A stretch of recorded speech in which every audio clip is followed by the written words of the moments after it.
साथियों नमस्कार। पटना बिहार से मैं अमिताभ कुमार दास, आईपीएस 94 बैच, और आप देख रहे हैं मेरा अपना यूट्यूब चैनल दास बोले बिंदास। इस चैनल में मैं आपको ऐसी जानकारियां भी देता हूं जिनको जानना जरूरी है, लेकिन जिनको ज्यादातर लोग नहीं जानते। आज मैं आपको एक आईपीएस ऑफिसर के बारे में बताऊंगा जिसने अपनी बीवी से तंग तबाह होके अपनी जान दे दी, खुदकशी कर ली। उस आईपीएस का नाम था सुरेंद्र कुमार दास। ये बहुत रोचक और ज्ञानवर्धक वीडियो है, इसे आखिर तक दिल थाम कर देखिए। साथियों, कहानी शुरू से शुरू करते हैं। पूर्वी उत्तर प्रदेश में एक जिला है बलिया, जो बिहार की सीमा से लगा हुआ है। जब मैं बक्सर जिले का एसपी हुआ करता था तो मेरा बंगला जो था वो गंगा नदी के ठीक किनारे था, और मेरे घर से ही बलिया जिला दिखाई देता था। गंगा के उस पार बलिया जिला था। तो बक्सर और बलिया के बीच गंगा नदी बहती है, उस पर एक वीर कुंवर सिंह सेतु है, एक पुल है, उसी से लोग आया जाया करते हैं। ये जो बलिया है इसको बागियों की धरती माना जाता है, विद्रोहियों की धरती, इसको बागी बलिया कहा जाता है। मंगल पांडे, जिनको प्रथम स्वाधीनता सेनानी कहा जाता है, हिंदुस्तान की जंगे आजादी के नायक थे, वो बलिया के ही रहने वाले थे। तो इसी बागी बलिया में एक छोटा सा गांव है भरौली। भरौली गांव में के ही रहने वाले थे सुरेंद्र कुमार दास। इनके जो पिताजी थे उनका नाम था रामचंद्र दास, और वो भारतीय सेना में भर्ती हो गए थे, फौज में भर्ती हो गए थे, और फिर कैप्टन होकर वो रिटायर कर गए। फौज में जो कैप्टन होता है उसके कंधे पर 3 सितारे होते हैं। सेना में अधिकारियों का सबसे छोटा रैंक लेफ्टिनेंट होता है। पहले सेकंड लेफ्टिनेंट होता था, अब लेफ्टिनेंट होता है, और लेफ्टिनेंट के बाद आदमी कैप्टन बनता है, फिर मेजर, फिर लेफ्टिनेंट कर्नल, फिर कर्नल, इस तरह से जनरल तक का पद है। तो खैर वो कैप्टन के पद से रिटायर कर गए रामचंद्र दास, और रिटायरमेंट के बाद उन्होंने लखनऊ में, जो यूपी की राजधानी है, लखनऊ में एकता नगर कॉलोनी में अपना मकान बना लिया और अपने चारों बच्चों के साथ वहाँ रहने लगे। उनके चारों बच्चों में सबसे छोटा ये सुरेंद्र कुमार दास थे, और ये पढ़ने लिखने में बहुत तेज थे, इसलिए इनका दाखिला कराया गया जवाहर नवोदय विद्यालय बलिया में। आप जानते हैं जवाहर नवोदय विद्यालय राजीव गांधी की देन है। देश भर में खासकर ग्रामीण पृष्ठभूमि के बच्चों को, प्रतिभाशाली बच्चों को आगे बढ़ाने के लिए जवाहर नवोदय विद्यालय शुरू किए गए, और जो बहुत कामयाब रहे। तो जवाहर नवोदय विद्यालय बलिया में इनकी शुरुआती पढ़ाई हुई। उसके बाद सुरेंद्र कुमार दास अवध कॉलेज लखनऊ चले गए, और वहां से उन्होंने 12वीं की पढ़ाई की, +2 की पढ़ाई की। जैसा मैंने बताया वो पढ़ने लिखने में बहुत तेज थे, इसलिए उनका दाखिला आईआईटी खड़गपुर में हो गया, और आईआईटी खड़गपुर से सुरेंद्र कुमार दास ने बीटेक की डिग्री ली इलेक्ट्रॉनिक्स में। इसके बाद वे मध्य प्रदेश चले गए और कोल इंडिया में नौकरी करने लगे। लेकिन 2010 में सुरेंद्र कुमार दास ने कोल इंडिया की नौकरी छोड़ दी, इस्तीफा दे दिया, और वे यूपीएससी की तैयारी करने लगे। उनका सपना आईपीएस अधिकारी बनने का था। 2014 में उनका सपना पूरा हुआ, और 2014 में वो आईपीएस अधिकारी बने। और आईपीएस अधिकारी, आप जानते हैं आईपीएस जो है वो एक अखिल भारतीय सेवा होती है, उसमें कैडर का बंटवारा होता है। तो उनको अपना जो होम कैडर है वो यूपी कैडर मिला। इसके बाद वो उत्तर प्रदेश में ही तैनात हो गए। अब जब वो आईपीएस बन गए तब फैमिली वालों ने, जो हमारे समाज में होता है, शादी का दबाव डाला, शादी का प्रेशर डाला।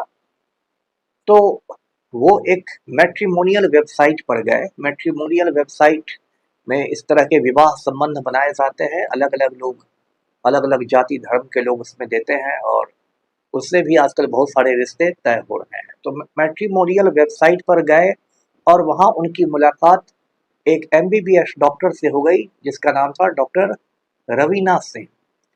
फिर दोनों परिवारों में बातचीत हुई, दोनों ने एक दूसरे को पसंद कर लिया, और 2017 में आप कह सकते हैं कि शादी की शहनाई बज गई, और 7 फेरे हो गए, सप्तपदी हो गई, अग्नि को साक्षी मान के डॉक्टर रवीना सिंह और सुरेंद्र कुमार दास ने साथ साथ जीने मरने की कसम खा ली। जो हमारे समाज में कहते हैं कि जो 7 फेरे होते हैं अग्नि के चारों ओर, वो 7 जन्म का साथ बताते हैं। तो ये सब हो गया, लेकिन ये जो शादी थी ये शुरू से ही मतलब आप कह सकते हैं कि इसमें खटास पैदा हो गई। और ये जो डॉक्टर रवीना सिंह थी, इसके साथ सुरेंद्र कुमार दास तालमेल नहीं बैठा सके। ये बात मैं नहीं कह रहा, सुरेंद्र कुमार दास के सुसाइड के बाद, उनकी आत्महत्या के बाद उनके भाई ने, नरेंद्र दास ने ये बातें मीडिया को बताई। सुरेंद्र दास के भाई ने बताया कि सुरेंद्र दास अपनी बीवी से बहुत परेशान हो गए थे। उनकी बीवी ने ताकीद कर दी थी कि सुरेंद्र दास अपने परिवार के किसी भी सदस्य से बातचीत नहीं करे। सुरेंद्र दास के पिता गुजर चुके थे, माँ इंदू देवी थी, तो माँ से बात नहीं करे, अपने भाइयों से बात नहीं करे। और इस तरह की औरतों को बिहार के देहाती समाज में घर फोड़न कहते हैं, जो आती है और फिर पूरे घर में फूट डाल देती है, पूरे परिवार को फोड़ देती है। तो डॉक्टर रवीना सिंह कहीं ना कहीं घर फोड़न बन गई, यदि बिहार की भाषा में कहें तो। और उसके बाद सुरेंद्र कुमार दास बहुत ज़्यादा तनाव में रहने लगे। तब तक उनकी पोस्टिंग कानपुर में हो गई थी। कानपुर में वो एसपी ईस्ट बन गए थे, एसपी पूर्वी बन गए थे। आप जानते हैं कानपुर एक बहुत बड़ा औद्योगिक शहर है उत्तर प्रदेश में। और उनकी वाइफ भी उनके साथ रह रही थी, डॉक्टर रवीना सिंह, लेकिन डॉक्टर रवीना सिंह ने बिल्कुल मना ही कर दी थी सुरेंद्र कुमार दास को। वो जब भी अपने परिवार वालों से बातचीत करते, फ़ोन पर भी, मोबाइल पर भी, तो दोनों मियाँ बीवी में फिर खूब लड़ाई होती। उसके बाद सुरेंद्र कुमार दास ने अपने भाइयों से बताया कि वो अब इस शादी से परेशान हो गए हैं, वो तलाक लेना चाहते हैं। लेकिन आप जानते हैं कि हिंदुस्तान में तलाक के भी कानून बहुत कड़े हैं। यदि म्यूचुअल कंसेंट नहीं हो, परस्पर सहमति नहीं हो हस्बैंड वाइफ का, तो तलाक के मुकदमे भी 10 साल, 15 साल, 20 साल चल जाते हैं। उसके बाद कोई मतलब नहीं रह सकता। पूरी ज़िंदगी आपकी निकल जाएगी मुकदमा लड़ते हुए। तो सुरेंद्र दास इतना ज़्यादा तनाव में रहने लगे कि उन्होंने खुदकशी करने का फैसला किया, आत्महत्या करने का फैसला किया। और वो गूगल पर बैठकर सर्च करते रहते थे कि आत्महत्या करने का कौन सा आसान तरीका है। बताइए कितनी बड़ी ये त्रासदी है, ट्रेजेडी है कि कोई आईपीएस ऑफिसर जो कि एसपी रैंक पर हो, इतना कम उम्र का हो, मुश्किल से 30 बरस उम्र थी उनकी, और वो गूगल पर सर्च कर रहे हैं कि खुदकशी का आसान तरीका क्या है, सुसाइड कैसे किया जाए। उसके बाद क्या हुआ, 5 सितंबर की तारीख थी, 5 सितंबर 2018 की तारीख थी। ये जो सुरेंद्र कुमार दास थे, कानपुर के कैंट एरिया में इनका सरकारी आवास था, वहाँ इन्होंने सल्फास खा लिया, यानी कि जहर की गोलियां खा ली। उसके बाद सल्फास खाने के बाद इनके पूरे शरीर में जहर फैलने लगा, ये उल्टियाँ करने लगे। तो इनकी वाइफ खुद डॉक्टर थी, डॉक्टर रवीना सिंह, वो घबराई। और जो लोग तैनात थे आवास में, स्टाफ लोग, उनके साथ सर्वोदय नगर कानपुर में है, वहाँ एक रीजेंसी हॉस्पिटल है, रीजेंसी हॉस्पिटल में इनको ले जाया गया। जब ये खबर फैली कि सुरेंद्र कुमार दास ने सल्फास खा लिया, उनकी हालत बहुत नाजुक है, तो उनके जो बैचमेट्स थे बहुत घबरा गए। और पूरा जो यूपी का पुलिस विभाग था वो घबरा गया। डीजीपी दौड़े हुए कानपुर पहुंचे, सब बड़े बड़े आईपीएस अधिकारी पहुंच गए। और लगा कि यहाँ पर हो सकता है ठीक से इलाज नहीं हो, तो बम्बई से चार्टर्ड प्लेन में, यानी कि एक विशेष विमान में डॉक्टरों की टीम को बुलाया गया। अब डॉक्टरों की टीम आई, लेकिन तब तक देर हो चुकी थी। तब तक सुरेंद्र कुमार दास के लीवर और किडनी ने काम करना बंद कर दिया था, और फिर उनको डायलिसिस पर रखा गया। आप जानते हैं कि जब किडनी काम नहीं करती है तो डायलिसिस पर आदमी को रखना पड़ता है। लेकिन उसके बाद क्या हुआ कि सल्फास से एक जहरीली गैस निकलती है, फॉस्फिन गैस। वो फॉस्फिन गैस पूरे शरीर में फैल रही थी, और उसके बाद सुरेंद्र कुमार दास के एक के बाद एक अंग ने काम करना बंद कर दिया, जिसको मेडिकल की भाषा में मल्टीपल ऑर्गन्स फेल्योर कहते हैं, जब शरीर के कई अंग एक साथ काम करना बंद कर देते हैं। और जो मनुष्य की कोशिका होती है, सेल होता है, जो उसका सबसे महत्वपूर्ण हिस्सा माइटोकॉन्ड्रिया होता है, वो माइटोकॉन्ड्रिया नष्ट होने लगा था सल्फास के असर से। और 4 दिन तक सुरेंद्र कुमार दास जिंदगी और मौत के बीच झूलते रहे। और 9 सितंबर को उन्होंने आखिर दम तोड़ दिया और उनकी जान चली गई। उसके बाद जब उनकी मतलब लाश को ले जाया गया लखनऊ, लखनऊ में एकता नगर जो उनका पुश्तैनी मकान था, उसके पहले कानपुर में पुलिस लाइंस में उनको सलामी दी गई, गार्ड ऑफ ऑनर दिया गया। उसके बाद लाश को लखनऊ ले जाया गया एकता नगर में। उनकी माँ जो थी इंदू देवी, उसको इतना सदमा लगा था कि वो बार बार बेहोश हो रही थी, फेंट कर रही थी, उनको संभाला जा रहा था। और उनकी वाइफ की स्थिति, डॉक्टर रवीना की स्थिति भी बहुत ख़राब थी।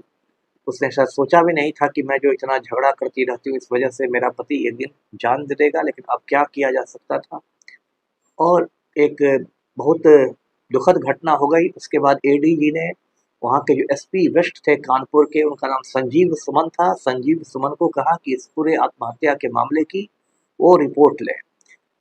तो उन्होंने पूरी जांच की। संजीव सुमन ने, उनके कॉल डिटेल्स निकाले गए, सुरेंद्र कुमार दास के व्हाट्सएप पर मैसेज देखे गए और उसके बाद ये रिपोर्ट दी गई कि ये शादी के बाद अपनी बीवी के साथ तालमेल नहीं बैठा पा रहे थे, इसलिए उन्होंने सुसाइड कर लिया। साथियों, ये जो भी हुआ बहुत दुखद बात थी। 2014 बैच का आईपीएस 2018 में सुसाइड कर ले सिर्फ 4 साल की नौकरी के बाद, तो इससे बड़ी खराब बात और क्या होगी। मैं फिर आपको इस वीडियो के माध्यम से कहता हूँ कि सुसाइड बहुत खराब चीज़ है, किसी हालत में आत्महत्या नहीं करनी है। कुछ भी हो जाए ज़िंदगी को खुद से नहीं लेना है, खुदकशी बहुत खराब चीज़ है। आजकल हेल्पलाइन नंबर होते हैं, यदि आप गूगल कीजिएगा तो बहुत सारे हेल्पलाइन नंबर हैं जो टोल फ्री नंबर होते हैं, निःशुल्क नंबर होते हैं, उस पर आप मदद मांग सकते हैं। इस तरह की घटनाएं आजकल देश में बहुत हो रही है। अभी कुछ 2-3 महीने पहले एक अतुल सुभाष का मामला आया था। बेंगलोर में अतुल सुभाष इंजीनियर थे, बिहार के रहने वाले थे, समस्तीपुर के पूसा के। उनकी वाइफ के साथ इतनी लड़ाई हुई कि उन्होंने एक वीडियो बनाया और पूरे अपने दुख को उड़ेला और उसके बाद उन्होंने सुसाइड कर लिया। उन्होंने यहाँ तक कह दिया कि यदि मुझे इंसाफ मिले तो मेरी अस्थियों को गंगा नदी में प्रवाहित किया जाए, और यदि नहीं मिले तो मेरी अस्थियों को कोर्ट के पास जाके किसी गटर में, नाले में बहा दिया जाए। अब साथियों, हिंदुस्तान में सिस्टम ऐसा फेल कर चुका है कि इंसाफ मिलना इतना आसान नहीं होता है। और इस देश में बहुत सारी महिलाएं ऐसी हैं जो अपने अधिकारों का दुरुपयोग भी करती है, निर्दोष पुरुषों को भी फंसा देती है, बेगुनाह मर्दों को भी फंसा देती है। और जो कानून हमारा है वो हमेशा महिलाओं की मदद करता है। ये भी एक सोच का विषय है। जिस तरह एक राष्ट्रीय महिला आयोग है इस देश में, उसी तरह एक राष्ट्रीय पुरुष आयोग भी बनना चाहिए। वीडियो को लाइक करें, शेयर करें और चैनल को सब्सक्राइब कीजिए। धन्यवाद। जय हिंद।